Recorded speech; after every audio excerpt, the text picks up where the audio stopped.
ಇದು ಅತೃಪ್ತ ಕಾಂಗ್ರೆಸ್ಸಿನ ಪುನರ್ವಸತಿ ಕೇಂದ್ರ ಇದೆ.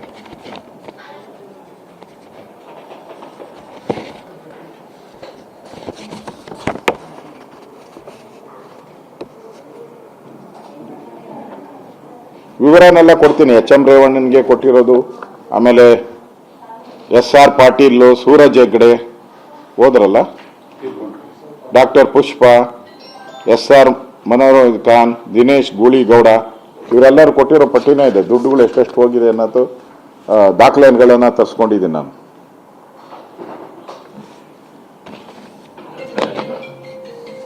ಅಂದ್ರೆ ಸರ್ಕಾರ ಖಜಾನೆ ಖಾಲಿ ಆಗಿರೋದನ್ನ ಮರೆಮಾಚಕ್ಕೋಸ್ಕರ ಕಾಂಗ್ರೆಸ್ ಕಾರ್ಯಕರ್ತರಿಗೆ ಹಣ ಹಂಚುವಂತ ಒಂದು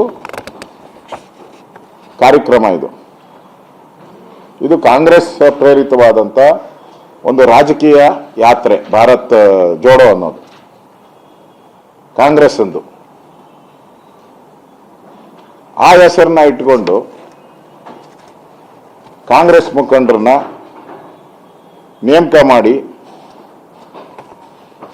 ಈ 1,010 ಕೋಟಿ ರೂಪಾಯಿ ಹಣವನ್ನು ನುಂಗಿ ನೀರು ಕುಡಿಯುವಂಥದ್ದಕ್ಕೆ ಮಾಡ್ತಾ ಇದ್ದಾರೆ.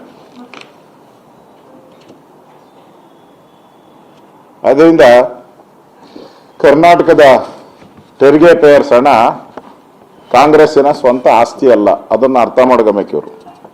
ಇದು ಜನರ ಬೆವರಿನ ಹಣ, ಇದು ಟ್ಯಾಕ್ಸ್ ಪೇಯರ್ಸ್ ಬೆವರಿನ ಹಣ. ಬಡವರಿಗೆ ರೇಷನ್ ಕೊಡಕ್ಕೆ ಯೋಗ್ಯತೆ ಇಲ್ಲ ಇವರಿಗೆ. ಆದರೆ ಕಾಂಗ್ರೆಸ್ ಕಾರ್ಯಕರ್ತರಿಗೆ ಈ ಥರ ಗಂಜಿ ಕೇಂದ್ರವನ್ನ ಮಾಡುವಂತ ಒಂದು ಹುನ್ನಾರವನ್ನ ಮಾಡ್ತಾ ಇದ್ದಾರೆ. ನಾನು ಹೇಳೋದು, ನೀವು ಯಾವ್ದಾರ ಜೋಡ ಮಾಡ್ಕೊಳ್ಳಿ, ಫಸ್ಟು ಈ ಬಡವರಿಗೆ ಕೊಡಬೇಕಾಗಿರುವಂಥ ಹಣವನ್ನ ಫಸ್ಟ್ ಬಿಡುಗಡೆ ಮಾಡಿ. ಪೆನ್ಷನ್ ಇರ್ಬೋದು,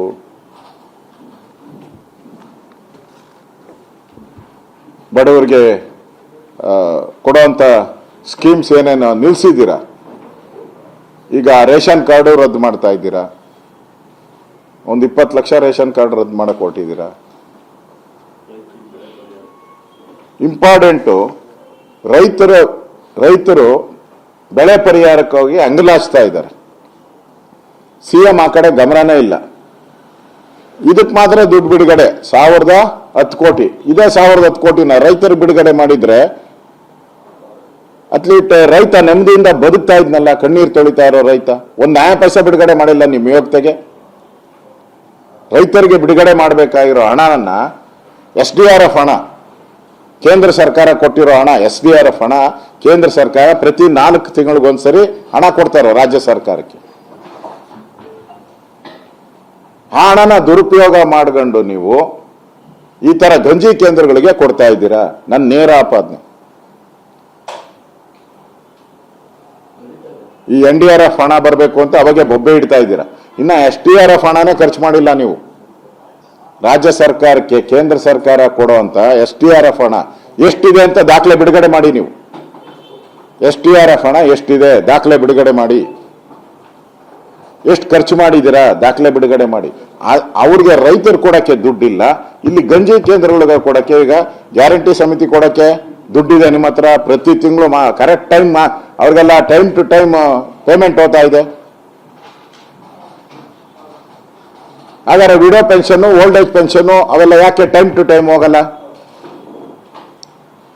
ಇವ್ರಿಗೆ time to time guarantee, Congress ಕಾರ್ಯಕರ್ತರಿಗೆ guarantee, time to time payment, time to time ಭತ್ಯ, ಟೈಮ್ ಟು ಟೈಮ್ ಕಾರು. ಈ ಪೆನ್ಷನ್ ಹೋಲ್ಡರ್ ಇದಾರಲ್ಲ, old age pension, old age, widow pension, acid ದಾಳಿಗೊಳಗಾದವ್ರಿಗೂ ಇವ್ರಿಗೆ ಯಾಕೆ ಟೈಮ್ ಟು ಟೈಮ್ ಕೊಡಲ್ಲ? 3 ತಿಂಗಳಾದ್ರೂ ಕೊಟ್ಟಿಲ್ಲ ಅಂದ್ರೆ ನಿಮ್ಮ ಯೋಗ್ಯತೆ, ಕಾಂಗ್ರೆಸ್ಸಿನ ಯೋಗ್ಯತೆ ಏನು ಅಂತ ಜನಗಳಿಗೆ ತಿಳಿಸುವಂತ ಕೆಲಸವನ್ನ ಮಾಡಬೇಕು. ಅದನ್ನ ಮಾಡಿದಿರಿ. ಇವೆಲ್ಲವನ್ನ ಕೂಡ ಅಧಿವೇಶನದಲ್ಲಿ ನಾವು ಚರ್ಚೆ ಮಾಡೋರಿದ್ದೀರಿ. ಇದನ್ನು ಅದರಿಂದ ರಾಜ್ಯ ಸರ್ಕಾರ ಫೇಲ್ಯೂರ್ ಆಗಿರೋದು, ಪಾಪರ್ ಆಗಿರೋದನ್ನ ಮುಚ್ಚಕ್ಕೋಸ್ಕರ ಕಾಂಗ್ರೆಸ್ ಕಾರ್ಯಕರ್ತರು ಎಲ್ಲಿ ತಿರುಗಿ ಬೀಳ್ತಾರೋ ನಮ್ಮ ಮೇಲೆ ಅಂತೇಳಿ ಗ್ಯಾರಂಟಿ ಸಮಿತಿ ಆಯಿತು. ಈಗ ರಾಹುಲ್ ಗಾಂಧಿ ಅವರ ಭಾರತ್ ಜೋಡೋ ಯಾತ್ರೆಗೆ ಅಲ್ಲಿ ಹೋಗಿ ಶಬಾಷ್ಗಿರಿ ತಗೊಬೇಕಲ್ಲ, ಇಲ್ಲಿ ಡೆಲ್ಲಿಗೆ ಹೋಗಿ ಭಾರತ್ ಜೋಡೋ ಯಾತ್ರೆ ನಾನು ಮಾಡಿದ್ದೀನಿ, ಕರ್ನಾಟಕದಲ್ಲಿ ಜಾರಿಗೆ ತಂದಿದ್ದೀನಿ ನಾನು ಅಂತೇಳಿ ಶಬಾಷ್ಗಿರಿ ತಗೊಳಕ್ಕೋಸ್ಕರ ಮಾಡಿರುವಂಥ ಯೋಜನೆ. ಇದು ಜನರ ಹಣವನ್ನ ಪೋಲು ಮಾಡೋದು. ನೀವು ಮಾಡಾಗಿದ್ರೆ ಮಾಡ್ಕೊಳ್ಳಿ, ಆದರೆ ಫಸ್ಟ್ ಬಡವ್ರಿಗೆ ಕೊಡಬೇಕಾಗಿರೋ ಹಣವನ್ನ ಕೊಡಿ. ರೈತರಿಗೆ, ವಿಶೇಷವಾಗಿ ರೈತರು ಇಮಿಡಿಯೇಟ್ ಆಗಿ ಬರ ಬಂದಿದೆ, ಬರ ಘೋಷಣೆ ಮಾಡಿಲ್ಲ, ನಿಮ್ಮ ಯೋಗ್ಯತೆಗೆ ಬರ ಘೋಷಣೆ ಮಾಡಿ. ಕೂಡಲೇ ಟೀಮನ್ನ, ಜಿಲ್ಲಾಧಿಕಾರಿಗಳ ಟೀಮನ್ನ ಎಲ್ಲ ಜಿಲ್ಲೆಗಳಿಗೆ ಕಳಿಸಿ, ಎಲ್ಲೆಲ್ಲಿ ನೀರಿಲ್ಲದೆ ಬೆಳೆ ಒಣಗ್ತಾ ಇದೆ ಕಳಿಸಿ, ಎಲ್ಲಿ ಕುಡಿಯೋ ನೀರಿಲ್ಲ, ಎಲ್ಲಿ ಬೋರ್ವೆಲ್ಗಳನ್ನು ತೆಗಿಬೇಕು, ಎಲ್ಲಿ ಗಂಜಿ ಕೇಂದ್ರಗಳನ್ನ ಮಾಡಬೇಕು. ನೀವು ಗಂಜಿ ಕೇಂದ್ರಗಳನ್ನ ಹಳ್ಳಿಗೆ ಎಲ್ಲಿ ಬರ ಬಂದಿದೆ ಅಲ್ಲಿ ಮಾಡೋದು ಬಿಟ್ಬಿಟ್ಟು ಕಾಂಗ್ರೆಸ್ ಪಾರ್ಟಿಯ ಗಂಜಿ ಕೇಂದ್ರಗಳಿಗೆ ಗಮನ ಕೊಡ್ತಾ ಇದ್ದೀರಾ ನೀವು. ಇದು ಅನ್ಯಾಯ. ಆದ್ರಿಂದ ಫಸ್ಟ್ ರೈತರಿಗೆ ಪರಿಹಾರ ಕೊಡಿ, ಆಮೇಲೆ ನಿಮ್ ಯಾವ ಗಂಜಿ ಕೇಂದ್ರ ಬೇಕಾದ್ರೂ ಮಾಡ್ಕೊಳ್ಳಿ. ಫಸ್ಟ್ ರೈತರಿಗೆ ಪರಿಹಾರ ಕೊಡಿ ಅನ್ನೋ ಆಗ್ರಹವನ್ನ